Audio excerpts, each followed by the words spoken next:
Negro como uma noite poderosa. Então hoje vamos falar sobre aquela carta ofensiva que Zelensky enviou para Putin e descobriu-se muitas coisas interessantes sobre por que e para que ele a enviou, e depois disso, ao que parece, ele foi se encontrar com ele. Lembram? Putin, naquela conferência no Fórum Econômico de São Petersburgo, disse que um grande empresário da Rússia foi até Zelensky, ligou para Putin, contou que esteve com Zelensky e conversou com ele sobre alguma coisa. Resumindo, descobriu-se que esse empresário é o Abramovich, e dizem que só concordam em se encontrar com ele em Kiev. E por isso ele foi para Kiev e levou de Kiev uma mensagem para Putin. Além disso, ele atua como intermediário entre Kiev e Moscou desde o início da guerra em grande escala, e ao mesmo tempo é uma pessoa de confiança do Putin. Provavelmente, também é alguém de confiança de Kiev. Ele é necessário. Por isso, segundo o Financial Times, Abramovich é o único russo que eles estão dispostos a tolerar. Ele se dá bem com todos. E Zelensky, por algum motivo, de repente acha, como Abramovich disse, depois de se encontrar não com ele, que pode resolver tudo graças à magia de seu carisma pessoal. Em toda a reunião dos líderes, ou seja, na reunião entre Putin e Zelensky. Lembra como o carisma de Zelensky agiu no encontro com Trump, que mencionei em janeiro, quando ele foi expulso da Casa Branca? E ao que parece, esse mesmo carisma Zelensky queria demonstrar no encontro com Putin, não é? Mas as coisas não saíram exatamente como ele esperava. O empresário afirma que Zelensky compara suas ações, ou tudo o que ocorre, a uma competição de capitães do KVN, na qual ele participa, Капитаном в КВН, где Зеленский был. uma estrela antes de entrar no show business e na política, mas Putin não está nem um pouco interessado nisso. E isso também não funcionou com Trump, mas Zelensky está completamente obcecado com isso. Aliás, muitos dizem que Zelensky tem mais do que confiança em seu próprio carisma. Eu já li sobre isso antes, e agora estão falando de novo. Mas esse estranho carisma não ajudou Zelensky a vencer a guerra. Nem a conseguir um cessar-fogo, nem nada disso. Embora a própria Ursula von der Leyen e a chefe da diplomacia europeia, Kaja Kallas, tenham concedido com prazer 90 bilhões de euros, talvez realmente haja algo nisso. Afinal, esse tipo de dinheiro não é liberado à toa. Mas será que a principal razão é a carisma? Essa, claro, é a questão. Além disso, 2 altos funcionários ucranianos contaram que a proposta de Zelensky para um encontro, transmitida em maio por meio de Abramovich, parecia uma carta aberta a Putin. Publicado na noite de 4 de junho, mas era menos hostil. E o gabinete do presidente da Ucrânia se recusou a comentar. O próprio Putin contou que um certo empresário russo foi até Zelensky em Kiev, como eu disse, durante a sessão plenária do Fórum Econômico Internacional de São Petersburgo. Putin declarou o seguinte: isso foi, se não me engano, em 21 de maio, no dia 22, tropas ucranianas fizeram um ataque terrorista ao dormitório de uma faculdade na República Popular de Lugansk. Crianças e adolescentes morreram. Ele disse que perguntou ao empresário o significado disso. O empresário respondeu que não sabia, mas que falaria com Zelensky, ou Zelensky falaria com ele para esclarecer. No fim, nada foi esclarecido e ficou por isso mesmo. Bem, e então, em 4 de junho foi entregue aquele documento, se é que se pode chamar assim, bastante ofensivo. Depois disso, Putin disse que não fazia sentido se encontrar com Zelensky. E parece que Todt conseguiu a sua paz. Nenhum cessar-fogo, ninguém quer se encontrar. Depois disso, Zelensky começou a dizer que, se não conseguirmos de um jeito, conseguiremos de outro para alcançar nossos objetivos. Foi assim que começou. Na Crimeia, atacaram uma base de petróleo e um terminal marítimo. Detalhes do ataque noturno foram revelados. Na noite de 7 de junho, unidades Middle Strike foram atingidas. Strike de operações especiais. Por que escrever em inglês? Não entendo. Enfim, operadores de drones. A base de petróleo Semikaladzianskaya e o terminal marítimo de petróleo na Crimeia. Essa base de petróleo fica no vilarejo de Edkuyu, desculpe se pronunciei errado, que se chama Lenina. Fica a cerca de 200 quilômetros da linha de confronto. É usado como ponto de transbordo para armazenamento e transporte de óleo combustível, diesel e betume.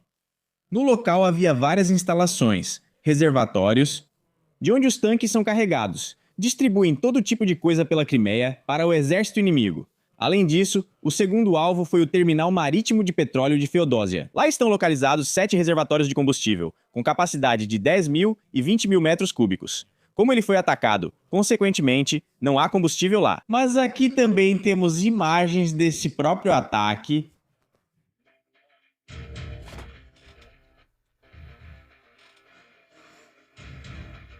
Esses são exatamente aqueles tanques, reservatórios, nos quais os drones colidem.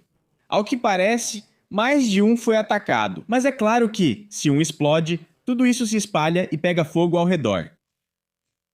Por isso aqui já começa a pegar fogo, a soltar fumaça, outro também está pegando fogo, soltando fumaça, mas aqui é como em um estande de tiro, basicamente. Eles sem nenhuma, eu não sei onde estava a proteção ou se ela existia de fato, mas algo assim acontecia.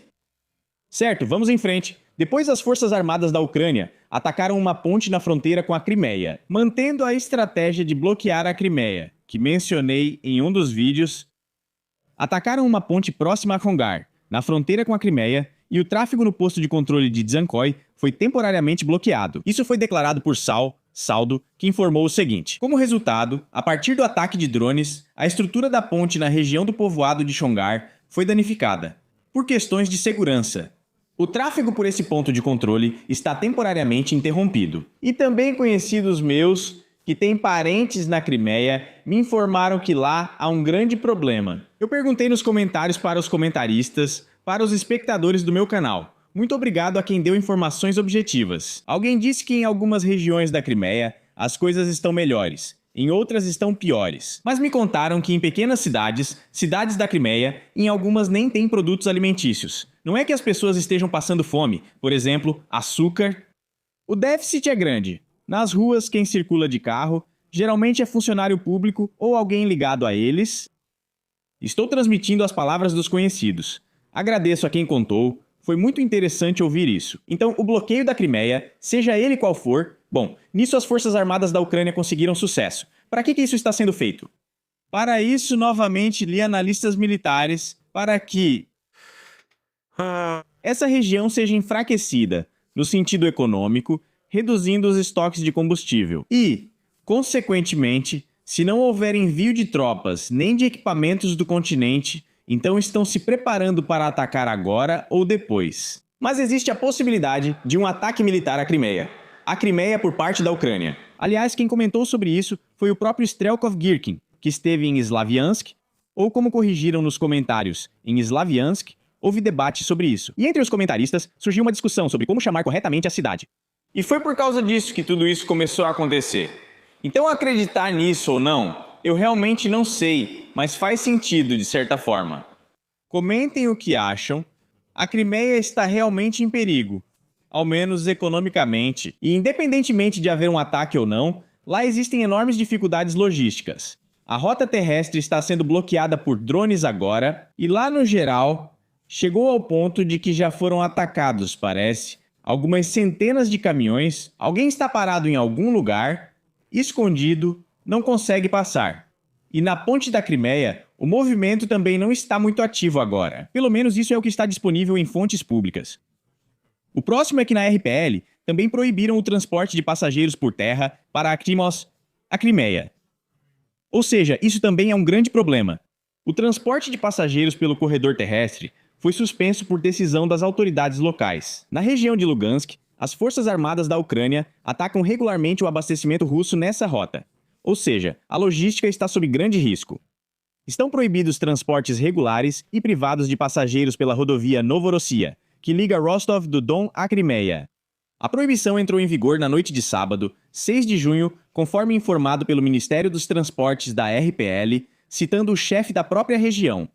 Além disso, a proibição do transporte de passageiros também foi implementada nos trechos da rodovia federal R-150, Belgorod, Starobelska, Lugansk, Donetsk, Mariupol. No geral, no trecho do quilômetro 518 ao 32, e o tráfego dos trens suburbanos foi interrompido.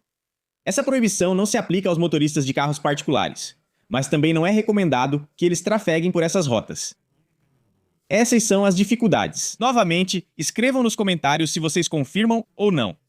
Isso é interessante. E em um dos vídeos também vou reunir as opiniões, como eu disse, e vou falar sobre elas. Naturalmente, tudo isso é anônimo no YouTube. Tudo isso é permitido fazer. Por isso, acho que não há problema.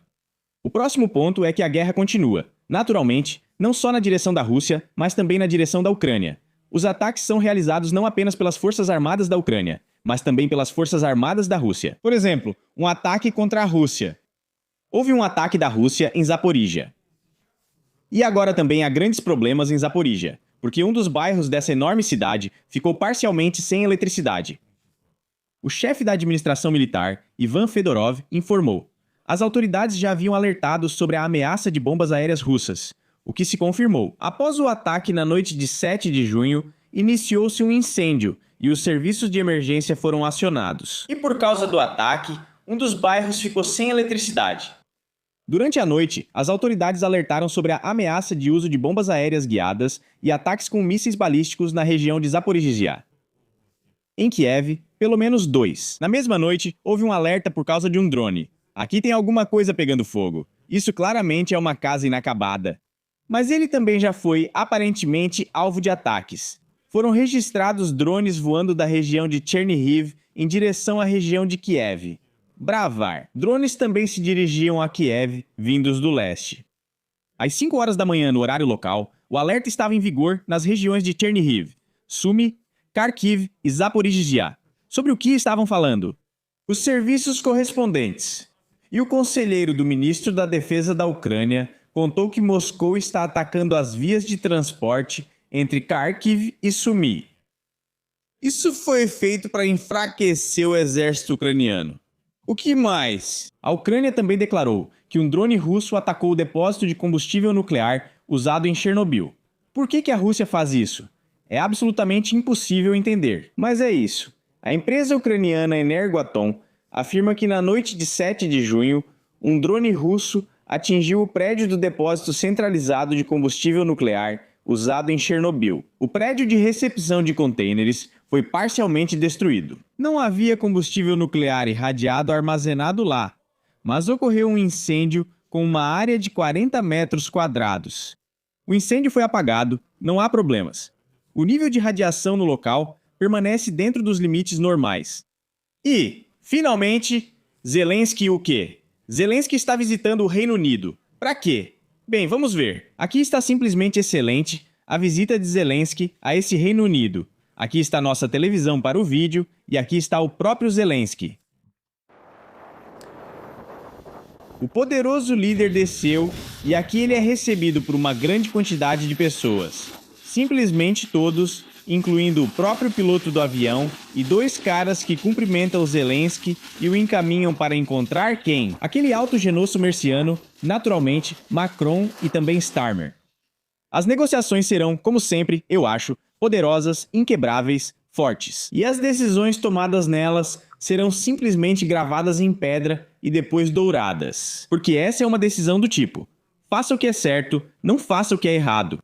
Guerra é ruim, paz é bom, preto não é branco e branco não é preto. Bem, sentenças desse tipo são sempre o resultado das negociações desses líderes poderosos. Para que elas são realizadas, além de talvez se encontrarem uns com os outros e de novo conversarem sobre aquelas dificuldades que todos nós conhecemos, eu não sei, mas de algum jeito, sim, eles fazem tudo isso.